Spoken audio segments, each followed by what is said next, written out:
Tata দাও, tata. প্রচন্ড গরমের মধ্যে একদিনের জন্য গ্রামের বাড়িতে বেড়াতে যাব। তো যাবার জন্য আমরা রেডি হয়েছি। আর যাবার আগে আমি রুমটা ভালো করে লক করে যাচ্ছিলাম। তো এরপরে হচ্ছে আমরা বের হয়েছি।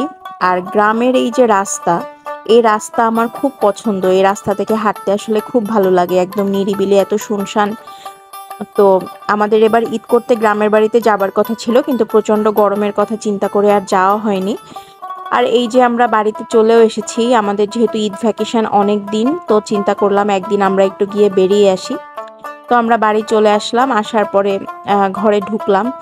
আম, আমি আসলে এই বাসাটা আমার গত একটা ব্লগেও আমি দেখিয়েছিলাম। এখানে হচ্ছে আমার শ্বশুর শাশুড়ি, আমার হাজবেন্ডের ছোটবেলা এই বাড়িতেই কেটেছে।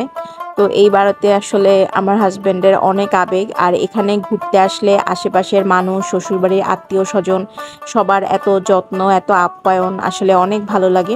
আমার ছেলেমেয়েরা এসেই হচ্ছে মুরগির পিছনে লেগে গেছে। মুরগি হচ্ছে ওরা তো দেখা যায় বরিশালে বসে ওভাবে দেখে না বা পায় না। তো আমার ছেলে তো দেখে খুবই এক্সাইটেড। পাশেই হচ্ছে আমাদের ভাবির বাসা, তো আমরা ভাবির বাসায় চলে এসেছি। ভাবি যে সন্ধ্যার নাস্তার জন্য সেমাই রান্না করেছে, আমার মেয়েকে নুডলস রান্না করে দিয়েছে। ইরাম অলরেডি চামিচ দিয়ে খাওয়ার জন্য রেডি। তো ভাবি সেমাই দিল খেতে, এরপরে হচ্ছে আপেল দিল, কমলা দিল। এই ভাবি আসার পরে প্রত্যেকবারই অনেক আপ্যায়ন করে। এদিকে ইরা হাতে মেহেদি দিয়েছে। আর পাশে হচ্ছে আরেক ভাইয়ার বাসা, ওইখানে হচ্ছে আমাদের সন্ধ্যার নাস্তার দাওয়াত ছিল। ভাইয়ার মেয়ে বারবার ইরার পুতুল নিয়ে যাচ্ছিল, আর ইরা ওর পুতুল কোনোভাবেই দিবে না।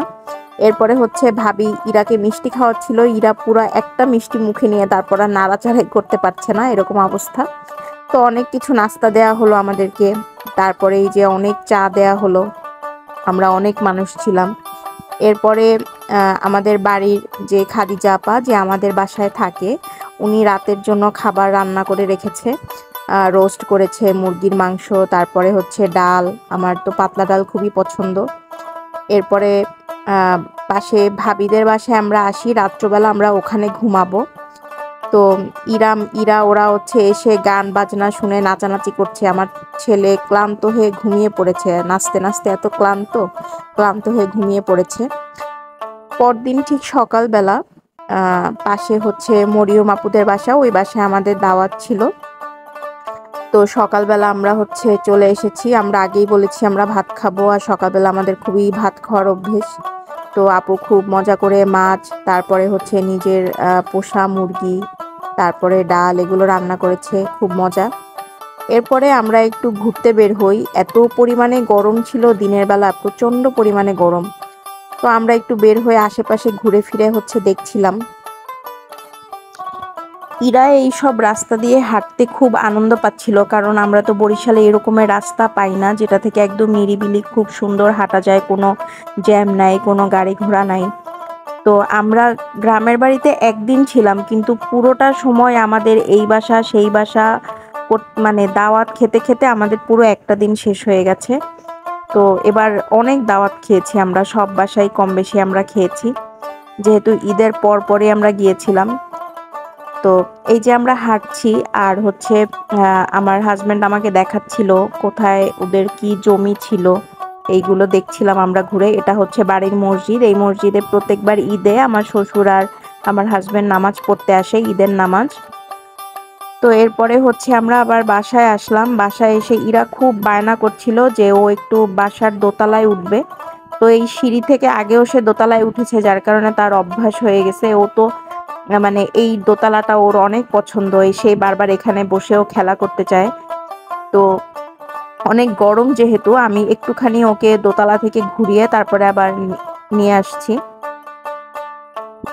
আর এইখানে হচ্ছে খাদিজা আপা কিছু গাছ লাগাইছে, এই যে দেখলাম মরিচ হয়েছে খুব সুন্দর, কাঁচা মরিচ, বোম্বাই মরিচ, অ্যালোভেরা গাছ। এরপরে হচ্ছে এই যে ফুলের গাছ। এখানে দোতলা থেকে দেখলাম পাশে আমার ভাবির বাসায় ইরাম ওই যে জানলা দিয়ে তাকিয়ে আছে, আমাদেরকে ডাকছে। তোর কাছে যাওয়ার জন্য আমরা নিচে নেমে যাচ্ছিলাম। তো ইরা হচ্ছে খুব মজা এই সিঁড়িটা দিয়ে ওঠা নামা করতে। এদিকে দেখলাম খাদিজা আপা দেশি ডিম নিয়ে আসছে আমার ছেলে মেয়ের জন্য। এরপরে দুপুরবেলা আমরা ভাবির বাসায় খাবো। ভাবি প্রতিবার আসলেই এরকমের অনেক অনেক রান্না করে আমাদেরকে আপ্যায়ন করে। এবারও তার আসলে ব্যতিক্রম কিছু হয় নাই, আর তার রান্না আসলে অনেক মজা। তো আমরা দুপুরে খাওয়া দাওয়ার পরে আমরা রেডি হয়ে বের হয়েছি। আমরা আরো 2টা বাসায় বেড়াতে যাব, আমার ননদের বাসা। তো আমরা সবার কাছ থেকে বিদায় নিচ্ছিলাম, সবাই আমাদেরকে বিদায় দেওয়ার জন্য আসলো। এরপরে হচ্ছে আমরা ভ্যানে করে যাচ্ছিলাম। ননদের বাসা খুব বেশি একটা দূরে ছিল না, কাছেই। তো আমার শাশুড়ি মা হচ্ছে কোথায় আমাদের জমি আছে, কোন গাছে কাঁঠাল হয়েছে আমাদের, এগুলো আমাকে বারবার ঘুরে ঘুরে দেখাচ্ছিল। আর ভ্যানে চড়তে কিন্তু অনেক মজা লাগছিল, অনেক বাতাস ছিল, রোদটা আসলে গায়ে লাগছিল না ওভাবে। তো আমরা যেহেতু ননদের বাসায় বেড়াতে যাব, এজন্য আমরা 2 বাসার জন্য মিষ্টি নিয়ে নিচ্ছিলাম। আর আমার এখানে ননদের বাসা 2টা। আমার বড় ননদের বাসার আসলে ভিডিও আমার নেওয়া হয়নি ভুলে। এরপরে পাশে আমাদের আরেক ননদের বাসা, আমি ওখানে আসি। আসার পরে এখানে আমাদের অনেক কিছু খাওয়ানো হয়েছিল বিকেলে নাস্তা। তো এই যে ইরাম গরমের কারণে একদম খালি গায়ে হয়ে আছে।